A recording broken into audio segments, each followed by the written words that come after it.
Cyber war म्हणजे काय, तर एक त्याचं सोपं डेफिनेशन असं असू शकेल की attack on a country's national security, integrity, सॉव्हरेंटी.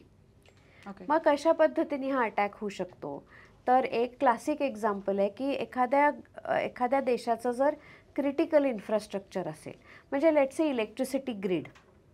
आज एखाद्या बाहेरच्या देशाने असं ठरवलं की इंडियाचं पूर्ण इलेक्ट्रिसिटी बंद करायची, तर करू शकतात का, तर रिमोटली करू शकतात. कारण आपल्या ह्या सगळ्या इंटेलिजंट सिस्टीम्स आहेत ना. आता इलेक्ट्रिसिटी काय मॅन्युअली कोणी ऑपरेट करत नाही, these are all automated systems. त्यामुळे ह्या ऑटोमेशनमध्ये जर एखादा अटॅक झाला, ब्रीच झाला, तर this is one form of cyber attack. सगळ्या बँकिंग सिस्टीम्स डाऊन झाल्या, आज असं झालं आपण बाहेर पडलो आणि एक पण ATM चालू नाही आहे, is in that a cyber war?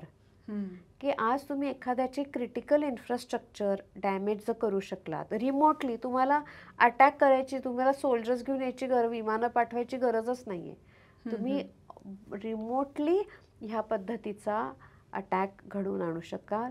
एस्टोनियावर हा अटॅक झालेला आहे आणि इनफॅक्ट त्याचा आउटकम असा झाला की सायबर क्राईम इन्व्हेस्टिगेशन आणि सायबर वॉर मॅन्युअल एस्टोनियामध्ये त्याच्यानंतर तयार झालं. So this is a reality. मी एक खूप छोटं उदाहरण दिलं की सायबर वॉर कसा असू शकतो. त्याच्यात खूप कॉम्प्लेक्स गोष्टी राहतात. AIचा एवढा मोठा त्याच्यामध्ये वापर आहे. कधी कधी एक systematic erosion of may be ideologies is also war.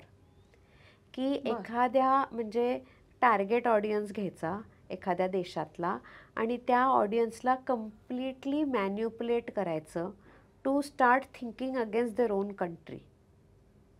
It's war, right? It is way तुम्ही. So there are so many direct and indirect ways of perpetuating this form of a war.